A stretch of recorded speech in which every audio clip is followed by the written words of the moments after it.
Sesaat lagi kita ikuti majalah udara Sahabat Damai. Sahabat Damai, sahabatnya perdamaian.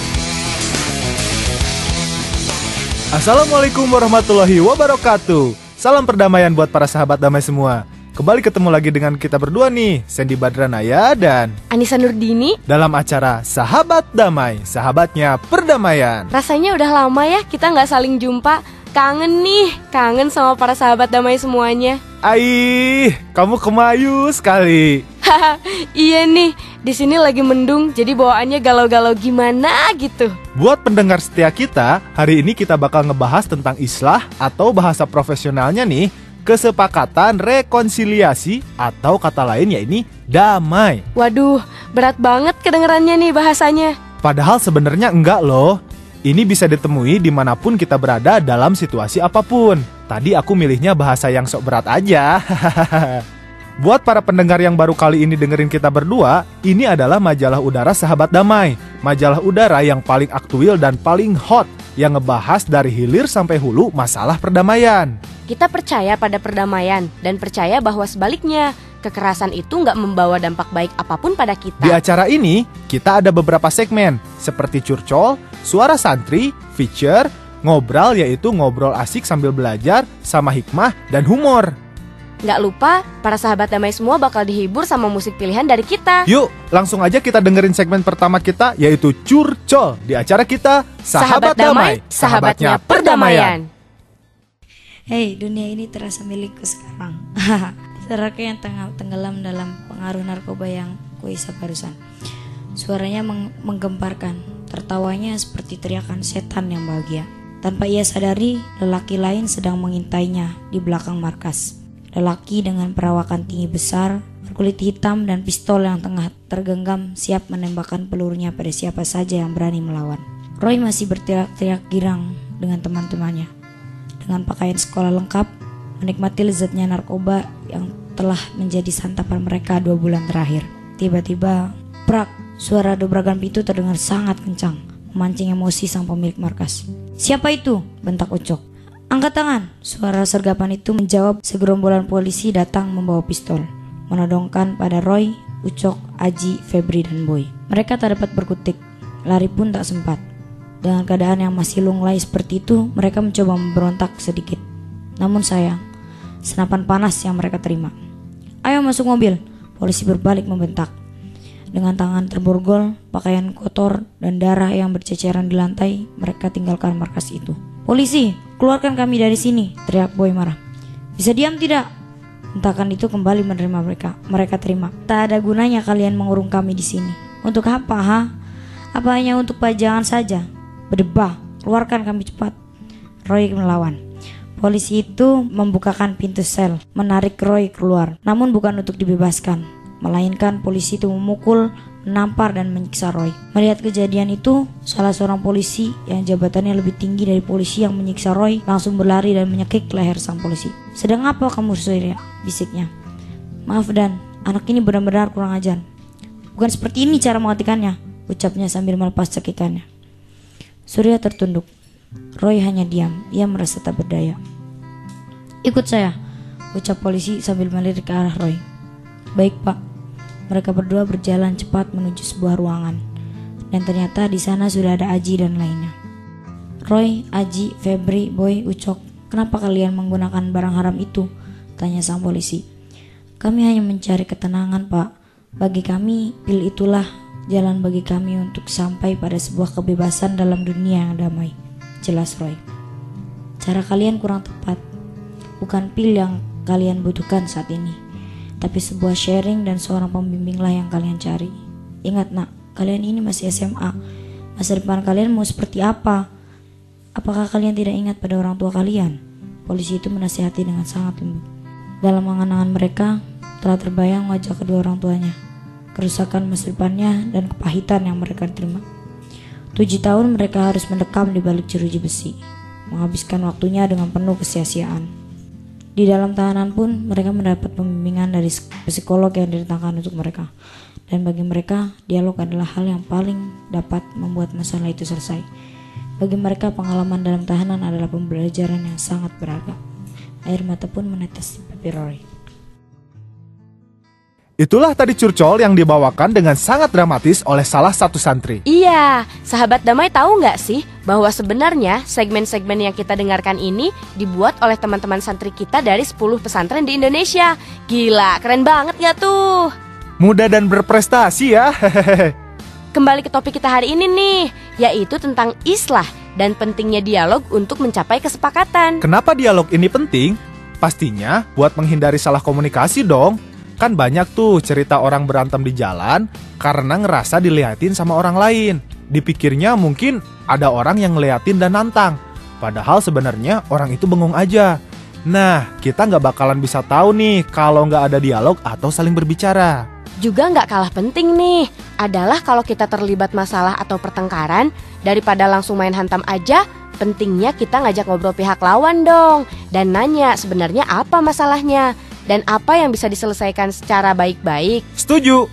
Karena itu dalam acara ini kita bakal ngebahas dan ngasih tahu nih ke sahabat damai tentang apa sih itu dialog dan bagaimana dialog itu dianjurkan dalam Islam. Tapi sebelumnya, kita dengerin bareng-bareng yuk lagu Salam Buat Sahabat dari IYR.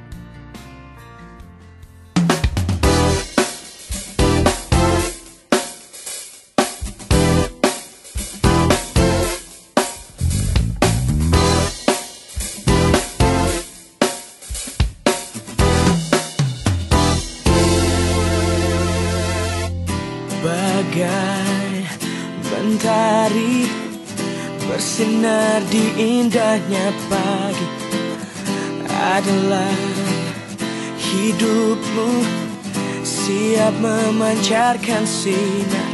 Lihatlah hidupmu penuh dengan kesempatan, walau beban hidup menghalang, jangan lari dari bebanmu. Hidupmu indah bila kau tahu jalan mana yang benar. Harapan ada bila kau percaya.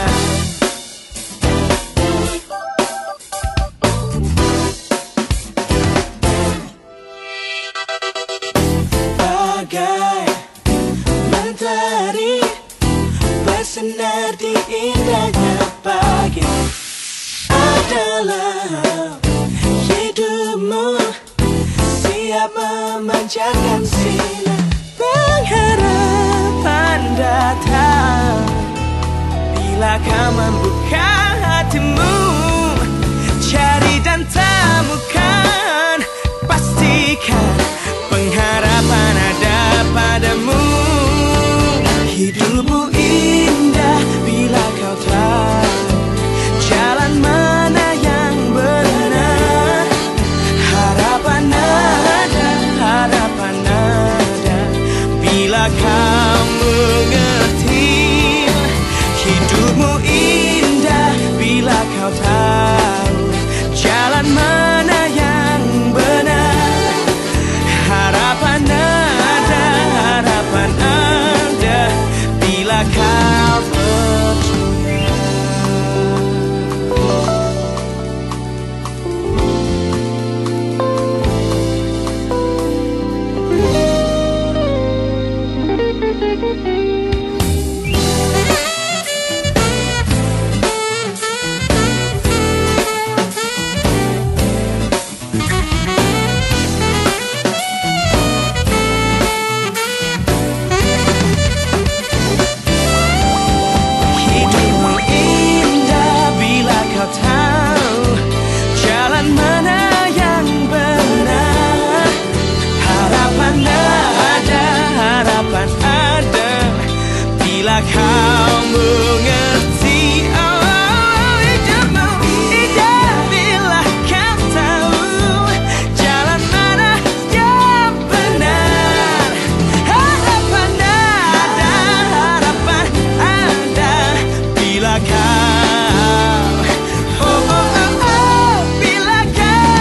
percaya.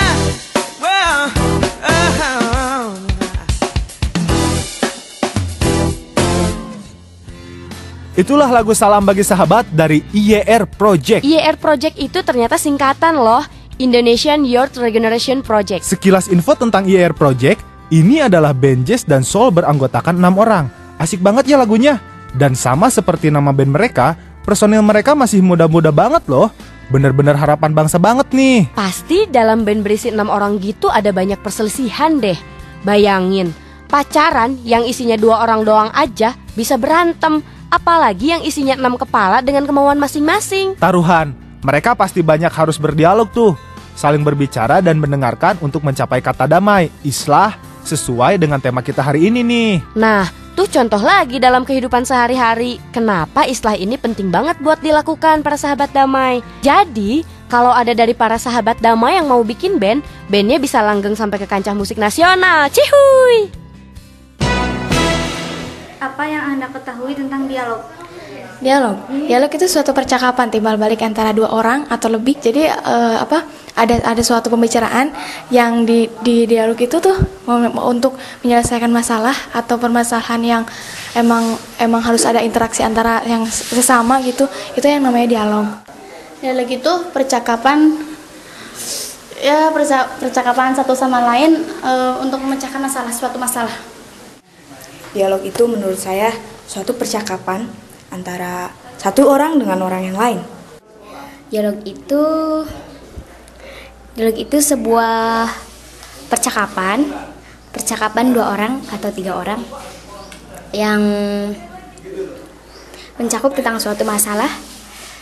Ya, dialog itu ya seperti kita berbicara dengan seseorang, walaupun satu orang itu yang diberi. Itulah yang bernama dialog. Menurut saya dialog itu percakapan antara 2 orang atau lebih yang biasanya itu kayak semacam diskusi itu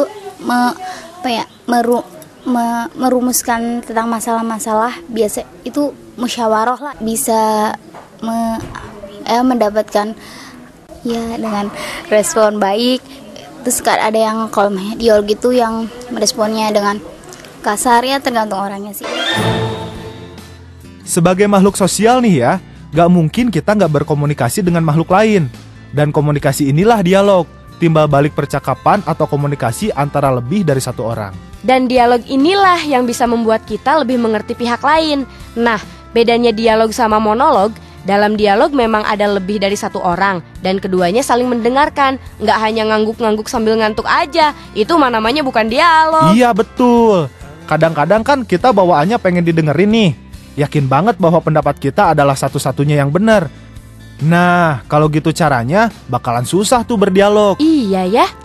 Sebentar lagi kita bakal dengerin feature nih tentang seorang bekas pejuang kemerdekaan, pendiri pesantren Al-Ghazali Bogor, sekaligus seorang ayah yang mengajarkan anaknya menggunakan dongeng. Kita dengerin bareng yuk feature mengenai Kiai Haji Abdullah bin Nuh.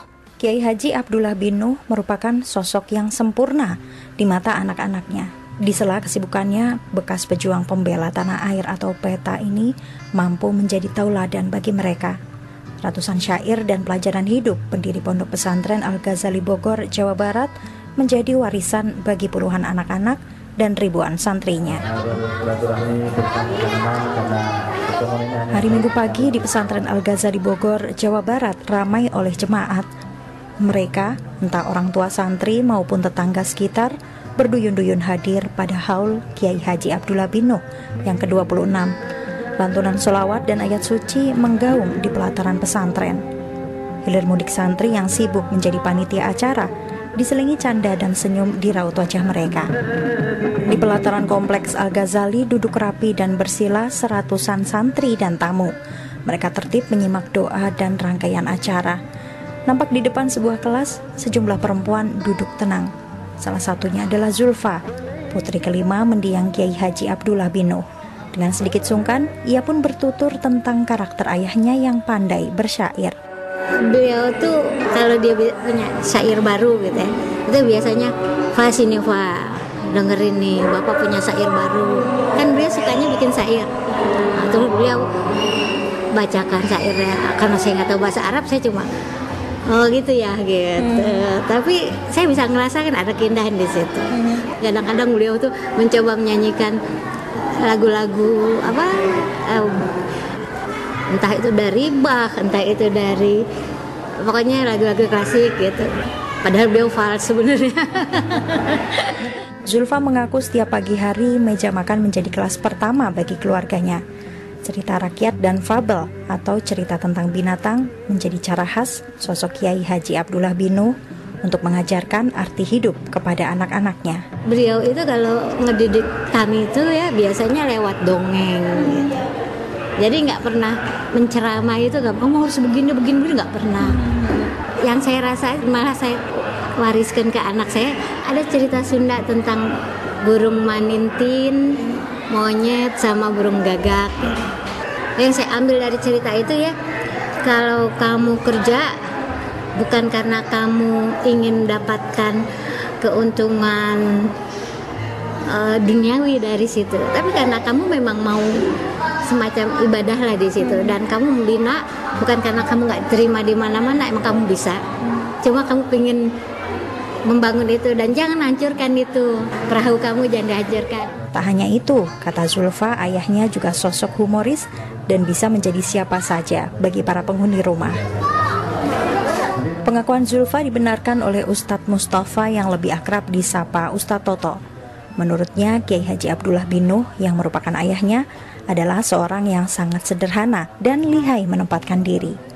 Pengalaman ini dialami Ustadz Toto saat ayahnya menjabat sebagai redaktur majalah Pembina di era 60 hingga 70-an. Saya diajak, sering kali diajak ya. Saya melihat mesin zaman dulu itu mesin cetak.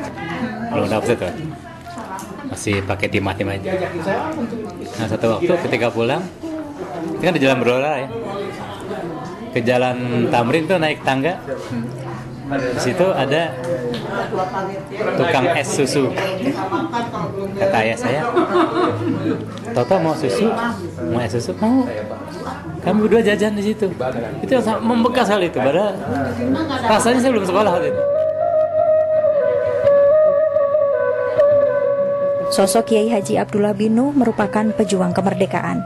Ia tergabung dalam Pembela Tanah Air atau PETA. Pengalamannya sebagai kiai yang pernah menjadi target pemusnahan oleh Orde Baru menjadikan Kiai Haji Abdullah bin Nuh sadar tentang arti kebebasan.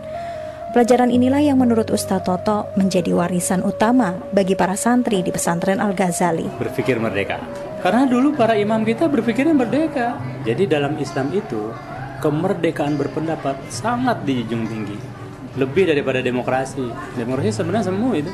Abad kedua Hijriah itu bukti. Siapapun boleh berpendapat. Enggak ada yang recokin, enggak ada yang larang, ini enggak ada. Artinya di pesantren ini santri juga bisa berpendapat. Silakan. Tapi dengan 3 syarat. Pendapat Anda enggak boleh asbun.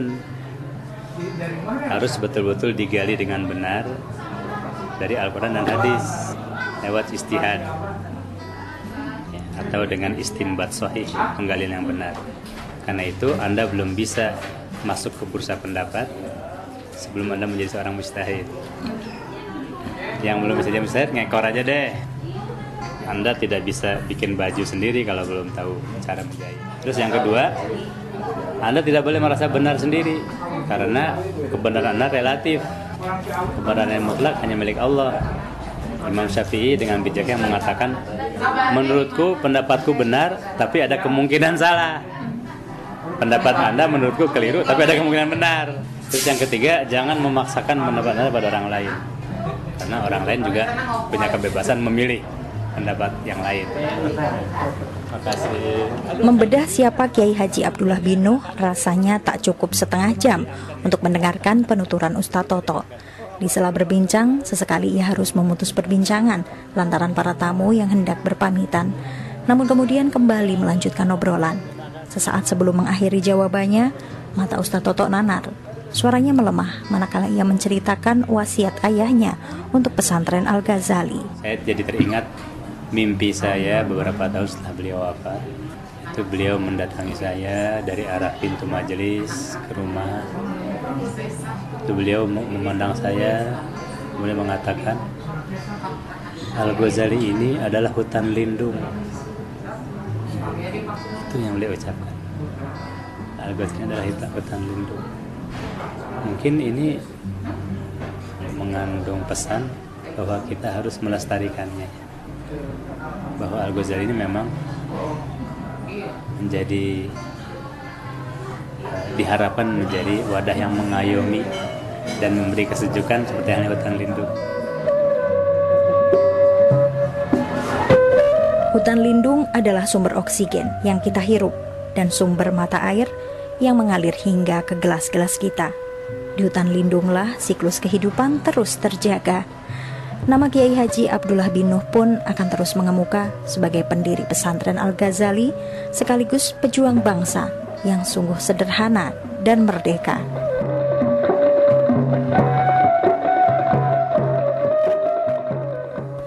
Aku seneng banget nih kutipan yang ini. Anda tidak boleh merasa benar sendiri, karena kebenaran Anda relatif. Kebenaran mutlak hanya milik Allah. Itu rasanya betul banget ya para sahabat damai. Untuk apa juga kita berantem untuk saling mempertahankan kebenaran? Karena yang benar menurut kita atau dilihat dari kacamata kita nggak tentu benar kalau dilihat dari posisi orang lain. Karenanya, kita harus reflektif juga dalam bertindak ya. Pikir-pikir, tindakan kita ini bakal nyakitin orang lain gak sih? Atau gimana ya kalau aku ada di posisi orang itu? Kembali tentang islah. Pernah nggak sih para sahabat damai bertikai dengan teman di sekolah atau pesantren? Biasanya bagaimana penyelesaiannya? Mesti manggil guru dulu kah? Meski gebuk-gebukan sampai babak belur dulu? Atau biasanya bisa dibahas sendiri sampai damai? Sebenarnya, manggil guru untuk memecahkan masalah itu jalan yang bagus juga ya. Jadi setidaknya ada penengah yang lebih objektif. Tapi lebih baik lagi kalau kita bisa memecahkan masalah itu sendiri secara dewasa dengan cara berdialog. Habis ini kita dengerin bareng yuk iklan layanan masyarakat kita. Terus kita dengerin bareng gimana sih anjuran dan cara berdialog menurut agama Islam itu dalam ngobrol asik sambil belajar. Bentrokan antara massa dengan petugas kepolisian terjadi di sekitar Pengadilan Negeri Jakarta Pusat. Ah, kenapa sih orang-orang ini? Ada apa sih? Pagi-pagi udah ngomel-ngomel. Itu tuh, lihat berita isinya bentrok melulu. Kenapa sih orang tuh hobi banget mempersoalkan perbedaan? Beda agama, berantem. Beda suku, berantem. Nggak bisa damai apa? Itulah akibatnya kalau kita pakai kacamata kuda. Kenapa jadi bawa-bawa kacamata kuda? Itu kan cuman istilah. Maksudnya, kita itu nggak boleh ngelihat sesuatu cuman dari satu sudut pandang aja. Biar penilaiannya objektif dan nggak jadi salah paham yang bisa memicu pertengkaran seperti yang tadi kamu ceritakan. Oh gitu, bilang dong dari tadi. Tadinya mau ngomong gitu, tapi keburu dipotong. Perbedaan adalah kekayaan yang harus kita jaga. Jadikanlah perbedaan sebagai kekuatan untuk bersatu agar damai tercipta selalu. Iklan layanan masyarakat ini dipersembahkan oleh Search for Common Ground Indonesia. Wawancara bersama Bapak Abdul Wahid. Beliau adalah Sekretaris Jenderal P3M, Perhimpunan Pengembangan Masyarakat dan Perhimpunan Pengembangan Pesantren dan Masyarakat. Kali ini kita akan berbincang tentang pentingnya mengedepankan dialog sebagai jalan untuk menyelesaikan persoalan. Ya. Seperti yang kita tahu sekarang ini ada banyak persoalan, kadang-kadang antar golongan, kadang-kadang juga antar agama atau bahkan internal Islam sendiri ada persoalan. Dan sepertinya di banyak tempat seperti kesulitan untuk menemukan jalan keluar. Menurut Pak Wahid, apa yang membuat menjadi seperti ini persoalan? Saya kira hal yang penting harus kita pahami kalau saya sebagai seorang Muslim, ada 3 hal yang penting saya pahami. Pertama teks, 2 konteks, dan yang ketiga itu sejarah sebagai bagian dari rujukan dalam kita beragama. Dari segi teks saya kira ada banyak dalil yang memberikan panduan bagi kita sebagai seorang Muslim untuk bersikap moderat gitu. Misalnya sebagai contoh, kalau kita lihat salah satu ayat wasyawirhum fil amri fa idza azamta fatawakkal 'ala Allah. Jadi ayat itu memberikan panduan dan bahkan tata cara ketika ada permasalahan maka hendaklah diselesaikan dengan cara musyawarah.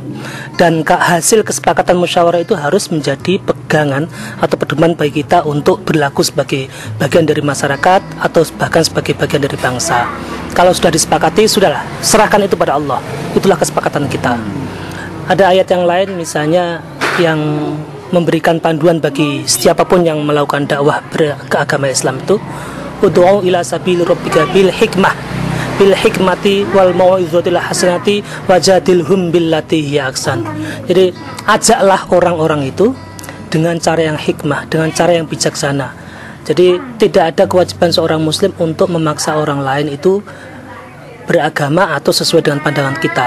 Kewajiban manusia muslim itu adalah mengajak, dan mengajak pun dengan cara yang hikmah, dengan cara yang bijaksana.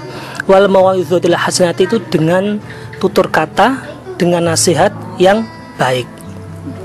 Wajadilhum billati hiya ahsan itu kira-kira kalau ada persoalan maka berdebatlah, berdiskusilah dengan cara yang lebih baik. Jadi kira-kira secara teks itu panduan sebagai seorang muslim itu sangat jelas. Kalau mau mengajak sesuatu dengan baik, dengan cara yang baik, dan itu kewajiban kita hanya mengajak, bukan memaksa orang. Karena soal hidayah itu urusan Allah. Itu satu soal teks ya. Yang kedua soal sejarah, bagaimana Nabi Muhammad dan para sahabat itu mengajak orang lain untuk, atau mengajak orang Quraisy dan seterusnya untuk masuk Islam, itu semua dengan cara baik gitu. Jadi kalaupun ada peperangan itu sebagai salah satu cara untuk bertahan ya. Jadi bukan cara utama untuk mengajak orang beragama Islam atau menyembah Allah. Secara konteks saya kira kita di Indonesia ini sadar betul bahwa kita berasal dari berbagai agama, berbagai suku, berbagai ras dan seterusnya. Itu pluralitas yang sunatullah, itu sudah begitu ditakdirkan oleh Allah. Memang manusia itu beragam, dan Allah sudah menegaskan jikapun saya ingin menjadikan mereka semua jadi satu golongan muslim itu bisa, tapi Allah tidak melakukan itu. Jadi pluralitas ini, keberagaman ini hal yang niscaya, dan karena itu mari keberagaman itu kita sikapi dengan cara-cara yang bijaksana. Saya kira itu tiga hal yang penting harus menjadi pedoman seorang muslim, dan itu juga menjadi pedoman bagaimana menyelesaikan atau memandang setiap persoalan agar itu diselesaikan dengan cara damai, dialog, diskusi, dan yakinlah bahwa yang harus kita lakukan adalah mengajak yang terbaik dan semuanya dikembalikan pada Allah soal hasilnya. Bagaimana dengan pandangan bahwa dakwah itu atau orang Islam itu harus tegas kepada siapapun, karena Rasulullah adalah seorang pribadi yang tegas. Tegas itu artinya berkata tentang kebenaran ya. Tegas itu lain dengan kekerasan. Jadi disiplin itu juga lain dengan kekerasan. Tegas itu kira-kira katakan yang benar itu benar, yang salah-salah, itu yang namanya tegas. Tetapi bagaimana cara mengatakan, bagaimana cara menegakkan, itu satu hal lain. Jadi ada kebenaran itu satu hal, cara menegakkan kebenaran hal yang lain lagi. Jadi Islam itu jelas, benar itu katakan benar. Dan kalau kita sebagai seorang muslim kan selalu berdoa, ya Allah, tunjukkan saya kebenaran dan berikan saya kemampuan untuk selalu mengikuti kebenaran itu. Jadi yang salah berikan mana yang salah, dan berikan kami petunjuk untuk meninggalkannya. Nah, itu jelas, benar adalah benar, salah adalah salah. Al-halal bayyinun wal haramu bayyinun. Tetapi Islam itu memberikan panduan bagaimana menegakkan yang namanya amar ma'ruf nahi munkar itu ya bil hikmah wal mau'izatil hasanah. Jadi gitu, kebenaran adalah kebenaran, itu ketegasan, tapi cara menegakkannya Allah memberi panduan dengan cara yang hikmah. Kalau misalnya sekarang sudah mulai ada anggapan bahwa musyawarah itu sudah semakin jarang dilakukan, itu kira-kira karena faktor apa? Saya kira satu ya, kalau saya sebagai seorang muslim memandang atau melihat teman-teman saya yang juga muslim itu sering sekali memaknai penyebaran Islam itu dengan cara-cara yang pokoknya yang penting orang jadi mau Islam gitu atau mengikuti dia. Saya kira itu tidak tepat, karena tugas kita itu bukan mengislamkan orang atau membuat orang mengikuti kita. Tugas kita hanya mengatakan ini loh yang benar, ini yang salah. Itu tugas kita, hanya itu. Kita punya banyak catatan sejarah Rasulullah itu dengan pamannya Abu Thalib itu juga. Rasulullah tidak punya hak untuk memberikan hidayah. Hidayah itu kewenangan Allah semata. Manusia itu hanya berusaha. Nah, tetapi banyak teman-teman saya yang menganggap bahwa memang cara-cara kekerasan pun itu boleh dilakukan untuk menegakkan kebenaran. Saya kira itu salah ya. Yang kedua, dari segi teks itu pemahamannya sudah keliru. Yang kedua, memang banyak orang yang memandang bahwa keragaman ini sesuatu yang harus diubah dengan cara dia. Hal yang saya kira penting dipahamkan kepada masyarakat adalah, kalau saya sebagai seorang muslim yang hidup di Indonesia itu pikirannya adalah begini, saya adalah seorang muslim yang hidup di Indonesia, bukan saya adalah orang Indonesia yang beragama Islam, bukan begini, saya orang Islam yang ada di Indonesia. Kalau pikirannya bahwa saya adalah orang Indonesia yang beragama Islam, maka pertama yang harus saya pandang adalah Indonesia yang beragam. Dan saya adalah salah satu elemen dari keragaman itu. Karena itu saya harus menghargai keragaman itu. Nah, kalau pandangan orang lain atau teman lain tuh saya adalah orang Islam yang hidup di Indonesia, maka yang dipikirkan adalah bagaimana saya dengan pemahaman keislaman saya itu saya paksakan kepada pihak lain, gitu loh. Terima kasih Mas Waid atas waktunya. Sama-sama. Itulah perbincangan kita. Untuk bisa menerima budaya lain dengan lapang dada dan gak saling menyakiti, kemampuan untuk berdialog itu memang sangat penting ya. Kalau kita nggak ngobrol sama orang dari budaya lain, nggak mungkin juga kita bakal ngerti pola pikir si orang tersebut. Dan selanjutnya, bakalan susah juga buat kita untuk hidup bersama dalam damai. Juga bakal denger orang yang sangat jago bersilat lidah nih, tapi tujuannya buat menghibur dan bikin kita ketawa. Yuk kita dengerin bareng. Kegeeran, ada cewek yang jengkel sama cowok karena terus menggombalinya. Nah, cewek itu langsung deh membalas gombalannya. Cewek, bang, kalau lihat abang, saya jadi ingat lagu Ada Band deh. Masa sih, Neng? Abang jadi GR nih. Beneran, bang, sumpah deh. Emangnya lagu apa sih, Neng? Kau auraku ya? Bukan, bang. Surga Cinta ya? Juga bukan, bang. Terus lagu apa, Neng? Manusia bodoh, bang. Hai para sahabat damai, bagi yang sudah mendengarkan dari tadi maupun yang baru bergabung, masih bareng saya Sandy Badranaya dan rekan saya Anissa Nurdini dalam Sahabat Damai dengan tema hari ini yakni Islah. Islah dalam terminologi Arab berarti memperbaiki, berbuat baik, atau membuat baik kedua kelompok yang berseteru. Dalam hal ini kita bisa melihatnya sebagai dua hal, yaitu memperbaiki hubungan dengan kelompok atau lawan, atau juga pengadaan kompromi dialogis yang akan memuaskan kedua kubu. Nah, untuk tips hari ini, kita bakal ngebahas tentang proses yang penting banget untuk dilakukan dalam mencapai islah tersebut, yaitu adalah tabayun. Tabayun ini artinya mencari kejelasan suatu hakikat atau kebenaran suatu fakta dengan teliti, seksama, dan hati-hati.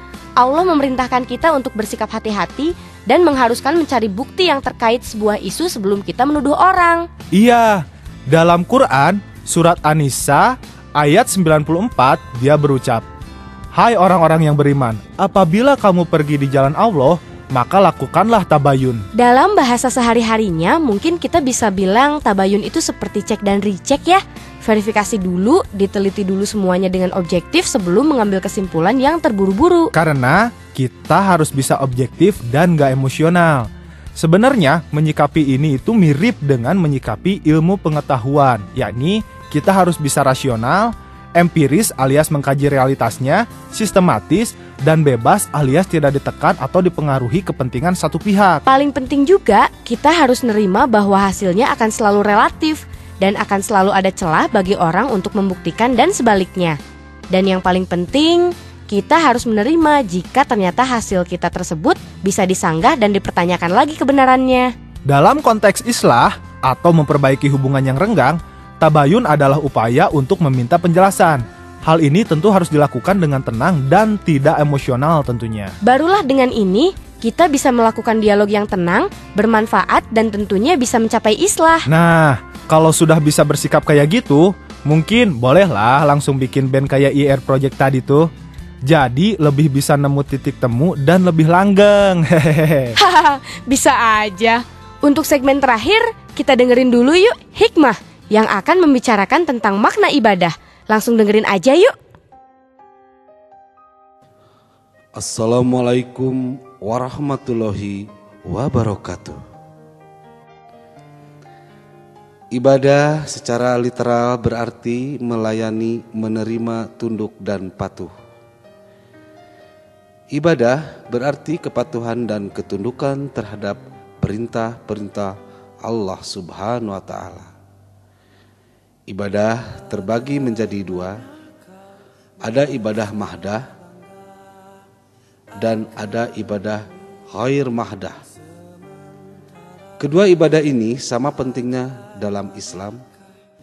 Yang satu menyempurnakan yang lain. Sejatinya ibadah mahdah seperti salat, puasa, dan haji dilaksanakan untuk melahirkan pribadi-pribadi yang tangguh, yang siap mengemban misi kemanusiaan.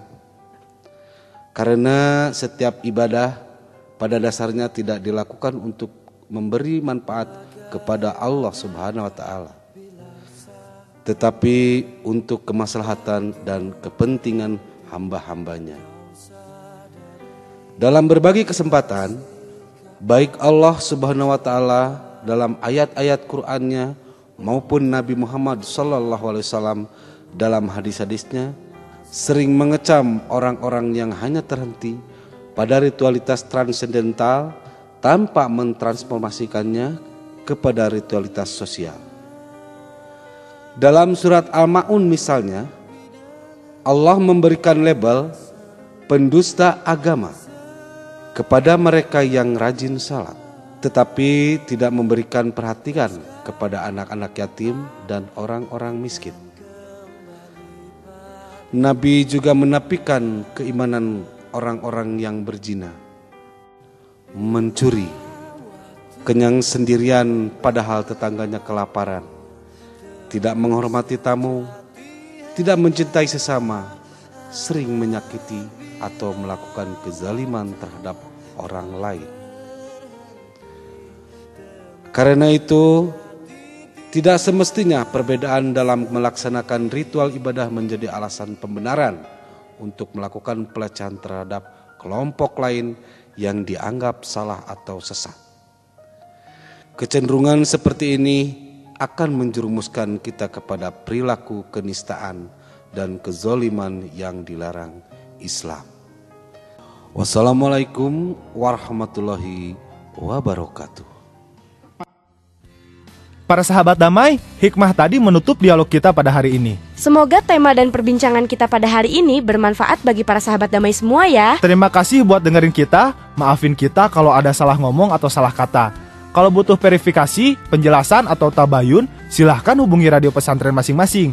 Maksud kita nggak buruk kok. Terima kasih juga buat Search for Common Ground Indonesia, LSM yang bergerak di bidang perdamaian dan pencarian titik temu, bekerja sama dengan Wahid Institute dan P3M Jakarta. Saatnya kami berdua undur diri. Saya Sandy Badranaya dan Anissa Nurdini. Nantikan kami di episode berikutnya. Ingat ya, stay cool dan tetap damai. Wassalamualaikum warahmatullahi wabarakatuh.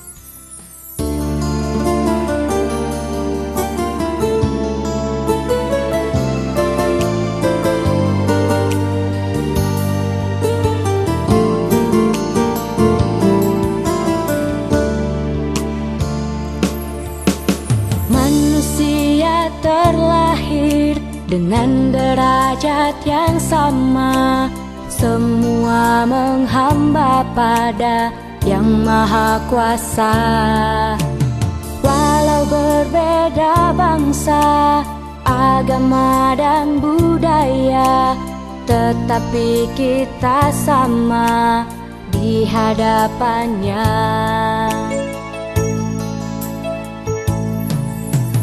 Perbedaan adalah anugerah dari Tuhan yang telah diberikan pada setiap insan. Jangan pernah terhapuskan, jangan pernah